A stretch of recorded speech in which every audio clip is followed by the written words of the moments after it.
para sa ating lahat.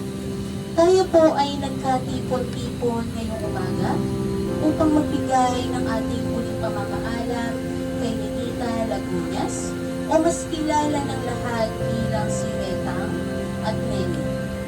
Kilala siya bilang mabait, masayahin, mapagbiro at palabatin. But before anything else, Eternal Gardens Management, officers and staff would like to express our sincerest condolences to the family, sa mga anak at sa kanyang buong pamilya. Ang aming pong taus-pusong pagkilala. Sa ating pagluluksa, alam natin si Marinita ay kapiling na ng ating Panginoon. At ngayon po, upang mag-alay ng panalangin ng salamat para sa kanyang naging buhay, inaanay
at ang Marinay,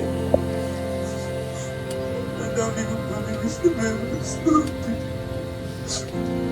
Nainausip niyo sandali. Yung pagbisita mo sa bahay. Yung pagpunta mo sa kwarto ko kapag hindi mo na ako nakita sa labas. Yung pagsilip mo sa bintana.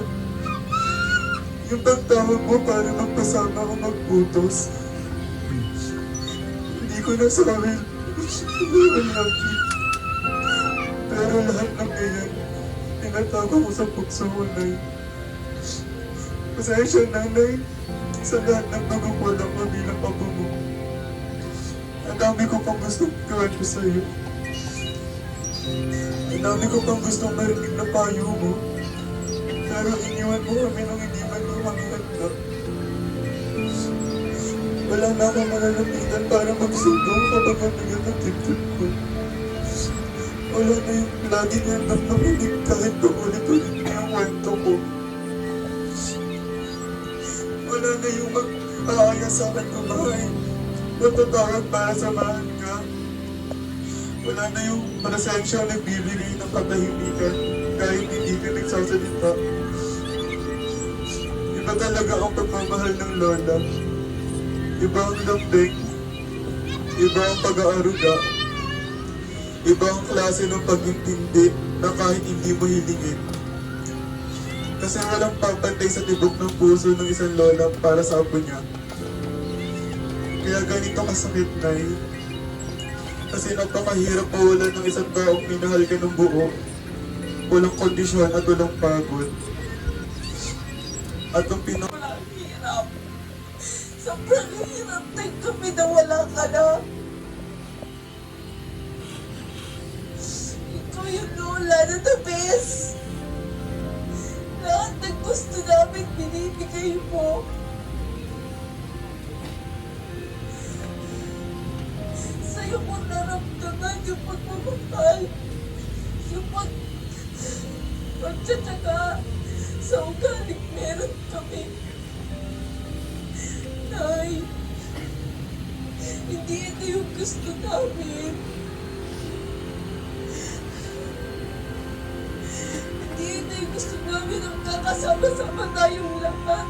Dahil wala ka na. Wala na yung nanay. Lola. Lagi namin sinasabihan ng mga problema at nakikinig ka. Wala na yung lola na lagi kong kasama. Lagi nagtatanggol sa akin simula maliit pa lang ako.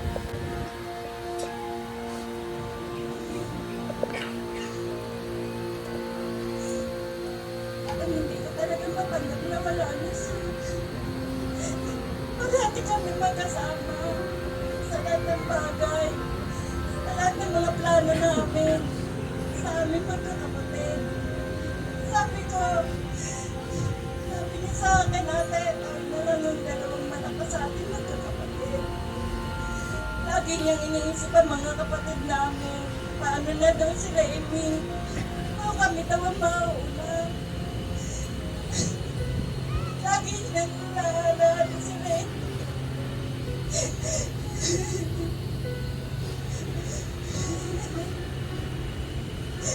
Nandiyan na sa ospital, hindi ko talagang matanggap na wala na talaga siya. Araw-araw nasa bahay siya. Niyak-niya. Lagi siya nasa sa akin. Lahat ng mga problema niya, dinalay niya sa akin. Lagi ko naman sinasabi na magpagkikap ka. Lagi ganun. Ang sabi niya sa akin, hayaan mo na, te. Pag ako gusto ko, diretso na akong makamatay. Ayoko nang maghihirap pa ako. Hindi ko naman alam na yung pala ito, totohanin niya.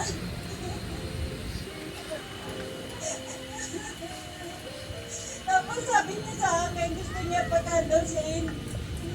Nawala, nakaano siya, gusto niya maraming bulaklak. Tapos sabi niya lahat ng mga makikipagdamay sa kanya, huwag daw bubutunin, pakainin lahat, kung sino man lahat ng mga dadating, hanggang sa huling paglisan niya. Pakakainin muna ninyo sila. Sabi ko, bakit ba ganyan ang sinasabi ko? Parang namamahan ka na. Nangiti lang siya sa akin. Sabi ko, huwag naman ganyan. Pag nawala ka, parang naputol na pa ako kasi tayo lang yung dalawa. Lahat ng bagay na kasiyahan. Sa pamamasyal natin. Unang-una po, nagpapasalamat po ang buong pamilya Molera Lagunas sa inyo pong pakikiramay sa pamilya. Nang maraming salamat sa lahat. Gabayan mo kaming mga naiwan mo, lalong-lalo na ang mga anak mo. Ang dami nating memories na sobrang saya. Yung iniwan mo sa amin na pagmamahal, hindi namin yung makakalimutan habang buhay. Gabayan mo din ang mga kapatid mo. Alalayan mo sila sa lahat ng bagay. Paalam na namimiss ka namin.